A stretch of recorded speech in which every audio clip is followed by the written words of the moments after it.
Good evening. I'm Dr. James Haney, your host for this evening's edition of Black Pulse. Tonight's topic is the public and private housing market in Tennessee.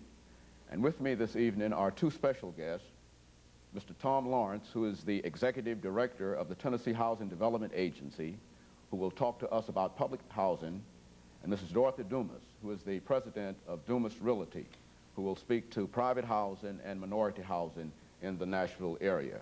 Welcome, both of you, to Black Pulse this evening.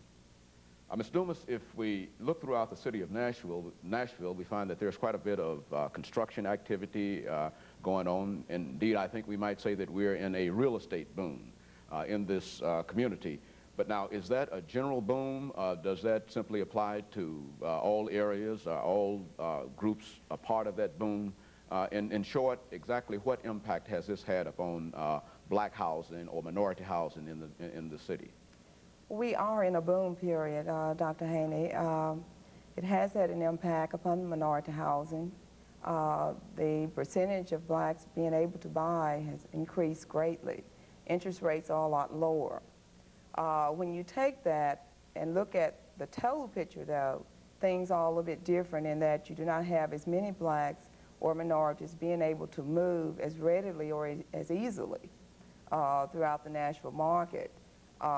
Even though the interest rates are lower, the cost of housing has increased, meaning that a lot of people are not able to purchase simply because if they have a family, it's hard for them to get housing that's still affordable. The other thing we have been looking at, we have people that during the recession, I'm sure you remember the bad recession that we had, quite a few people were laid off, and therefore they did run into some credit difficulties. So we do have some people that are not able to qualify simply because of some credit problems. Hopefully in the future they will be able to overcome. In other words, the housing is available in many instances, but there's not enough money to take advantage of the availability of housing. In some cases, that's true. Very good. Mr. Lawrence, I think that would sort of get into your area with the Tennessee Housing Development Agency. Exactly what is the purpose of that agency, and how does that agency relate to the local level Metropolitan Development Housing Authority? Okay, the Tennessee Housing Development Agency is what is known as a state housing finance agency, and we have sister agencies in every state.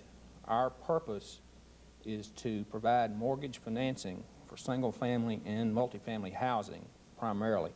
And we do this by issuing tax-exempt revenue bonds to raise the capital, which we in turn lend through the private sector to potential homeowners or rental housing developers to provide the housing assistance.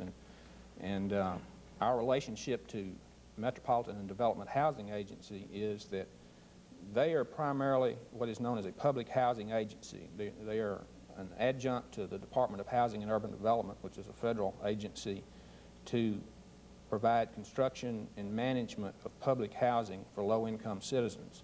In Nashville, MDHA is also heavily involved in what is called community development, and they do a very fine job at this.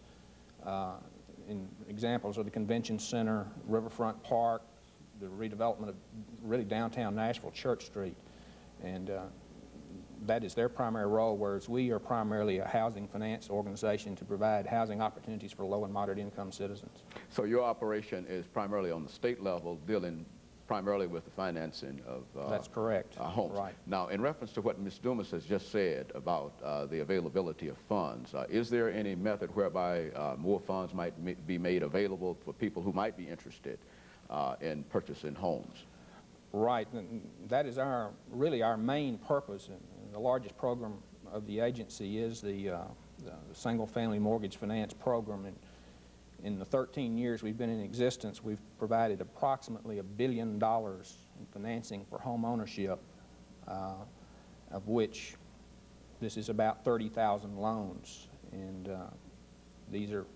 the program is structured in such a manner as to reach to the lower income segment of the market.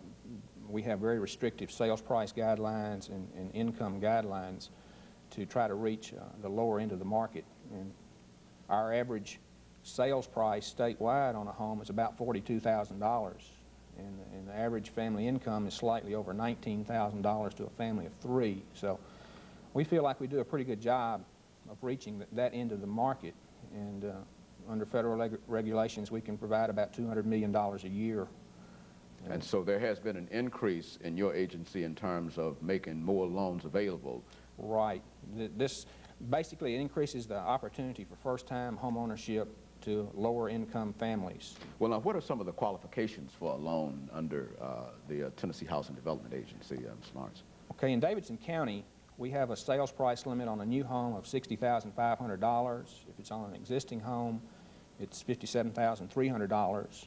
And then statewide, we have a blanket income limit of $30,000 for a family. And like I said, though, the average family we reach is about $19,000. Well, now, how would a family of three making $19,000 qualify? I mean, what would be the steps that that person would have to take in order to qualify for a loan? This program is delivered through the private sector. We have a contractual relationship with lending institutions to originate the loans for us, and just about any mortgage institution in Nashville is qualified to do it, and they do it. Basically, what the family has to do is, when we have funds available, is apply just like they would for any mortgage loan, and they have to meet pretty much standard underwriting guidelines, which is an indication of their ability to repay the loan. That's, they have an source of income, relative job stability, they're credit worthy, and then we underwrite the loan and close it for them and fund the loan. Very good. Ms. Dumas, have you had any